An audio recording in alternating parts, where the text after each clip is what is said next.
Bonsoir. Nous allons donc voir l'analyse du CAC 40 du 14 septembre 2020. Alors le CAC 40 clôture à 5051,88 avec plus 0,35% de hausse. On était pourtant bien parti dans la matinée avec une ouverture assez haute, donc on avait bien gapé et on est venu combler le gap tout simplement.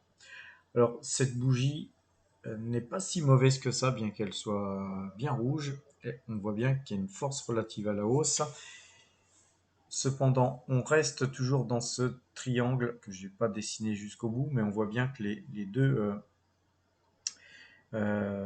bornes, hautes ou basses, encadrent toujours ce CAC 40 qui oscille dans cette bande. Cependant, on s'aperçoit quand même qu'on se rapproche plutôt de la bande supérieure que de la bande inférieure. Alors une chose qui est aussi intéressante, c'est que on voit que le Kagi là vient de passer acheteur. On voit ce petit point bleu, c'est très timide, mais c'est encourageant à la hausse. C'est un indicateur supplémentaire qui se met à l'achat. On a Directional Index Mouvement qui est passé acheteur aujourd'hui.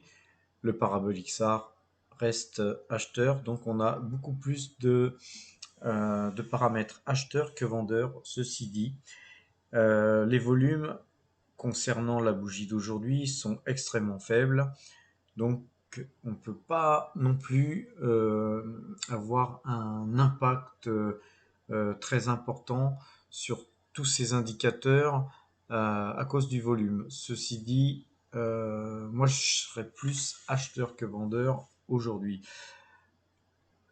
malgré que le CAC 40, après la clôture, repère la moitié, environ la moitié des gains du jour. À voir donc demain à 8 heures comment les transactions hors séance se comporteront. Alors, donc DMI est passé donc à l'achat. Demain, le point a été calculé. Si demain les 5020 points étaient franchis, le CAC 40 repasserait baissier et d'après le système Directional Index Mouvement. C'est surtout Directional Index Mouvement que je regarde moi en ce moment, plus que le reste. Voilà, donc si par contre ce point n'était pas franchi, vu que Kagi est passé acheteur, je pense qu'on risquerait d'avoir plutôt une bougie qui se porte plutôt sur les zones de ce point-là, qui pourrait être 5097 ou 5100. Donc l'avenir nous le dira. On va voir demain la situation. En tout cas, moi, aujourd'hui, j'ai acheté un petit peu de tracker CAC 40 sur le signal DMI. Concernant les valeurs, il y a une valeur aujourd'hui que j'aimerais revoir. C'est donc ce graphique-là. On va tracer une droite.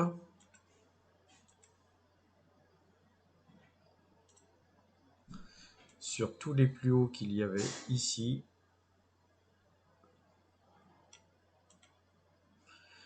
Peut-être changer la couleur pour que ce soit plus visible. Et on s'aperçoit que sur donc Agnico Eagle Mines, tous les plus hauts là ont été franchis. Le volume s'est beaucoup redressé. Il a explosé carrément par rapport à pratiquement il y a 3 semaines de cotation, là je pense. Directional Index Mouvement acheteur, moyenne de 12 acheteuse. Et là, quand on casse les plus hauts comme ça, quand on casse les plus hauts historiques, c'est un nouveau signal d'achat. Donc, cette valeur est vraiment une valeur à acheter, je pense. Je vous l'avais déjà conseillé à l'achat. Donc aujourd'hui, plus que jamais, je pense qu'il faut avoir de l'or en portefeuille et que Agnico Eagle Mines fait partie des mines les moins risquées, les mieux situées géographiquement. Donc, je conseille toujours cette valeur malgré la hausse d'aujourd'hui de plus 5,55% à l'achat. Maintenant, on va la regarder, cette valeur, sur, euh, sur un mois, hein. Donc, au lieu d'avoir des bougies jour par jour, nous allons avoir des bougies mois par mois. Alors, c'est assez intéressant de pouvoir regarder des fluctuations de valeur sur des timings différents. Quand vous l'avez sur mois par mois, ça dessine pas forcément les mêmes figures. Quand vous regardez en daily, en journalier, c'est pas forcément les mêmes figures. Là, on a vu tout à l'heure que on vient de casser les plus hauts historiques des derniers mois. Par contre, quand on se met en monthly, hein, on va voir que là, finalement, je vais me mettre en rayon horizontal. Je vais prendre le plus haut historique. Je vais peut-être changer aussi de couleur et mettre une épaisseur un peu plus grosse. Et on s'aperçoit, en fait, quand on fait un zoom, que là, ici, ce plus haut, qui date de 2010, donc il a 10 ans, aujourd'hui, on vient de toucher en fait quasiment le plus haut d'il y a 10 ans, tout simplement. Alors, il va falloir surveiller parce que tout à l'heure, autant que ce signal qu'on avait en délit d'avoir cassé les plus hauts sur les derniers mois était un signal d'achat, autant qu'en monthly, sur du très long terme, on s'aperçoit qu'on a touché le plus haut d'il y a 10 ans. Alors, est-ce un plus haut pour le moment ou est-ce qu'on va casser ce plus haut? Si jamais on casse ce plus haut, je puis vous dire qu'on va certainement monter beaucoup, beaucoup plus haut. Donc à suivre demain, voir comment se comporte la valeur, même demain ou les les prochaines séances. Alors, autre valeur que je vous avais conseillé à l'achat, Eutelsat Communication. Donc aujourd'hui, plus 3,75%. Moi, j'avais pris une petite ligne. Alors aujourd'hui, j'en ai repris encore une autre ligne sur un autre compte parce que une beaucoup plus grosse cette fois-ci parce que là, vraiment, on vient de casser les plus hauts de tous ces dernières bougies. Donc en fait, on peut regarder, c'est depuis le mois de juin, en fait, hein. On vient de casser les plus hauts depuis le mois de juin.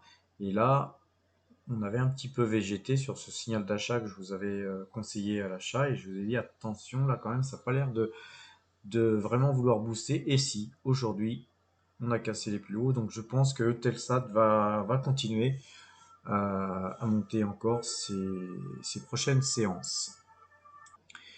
Et puis pour terminer, concernant les valeurs, je vous avais parlé de Thales récemment. Je vous ai conseillé à l'achat cette valeur en, en diversification parce que c'est une valeur qui avait beaucoup beaucoup baissé puisqu'elle avait baissé de moitié, hein, après le Covid. Je vous ai dit qu'on pouvait la conserver en portefeuille valeur père de famille, on va dire. Et là, aujourd'hui, on a vraiment une confirmation de signal d'achat. Je conseille, là aujourd'hui, j'en ai pas acheté hein, parce qu'on peut pas tout acheter, hein, j'ai pas assez d'argent pour tout acheter, bien sûr. Donc, je vous conseille cette valeur. Euh, c'est une valeur qui a pris 4,34% aujourd'hui. Très très belle valeur à mettre en portefeuille. Les volumes aussi sont en forte hausse. Donc, bon, pour ceux qui ont un peu de liquidité, acheter de Thales, ça a du sens. Alors voilà. Donc, je rappelle, le CAC 40 est repassé pour moi acheteur. Néanmoins, en dessous de 5020, le CAC repasserait vendeur pour moi.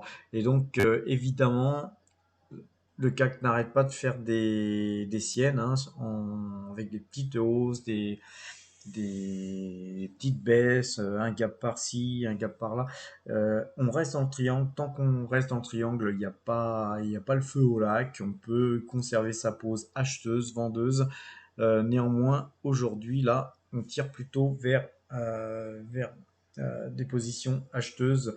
Enfin, disons que moi, je me sentirais plus en sécurité avec des poses acheteuses que vendeuses par rapport à la configuration du marché. Voilà, je vous souhaite une bonne soirée et à demain.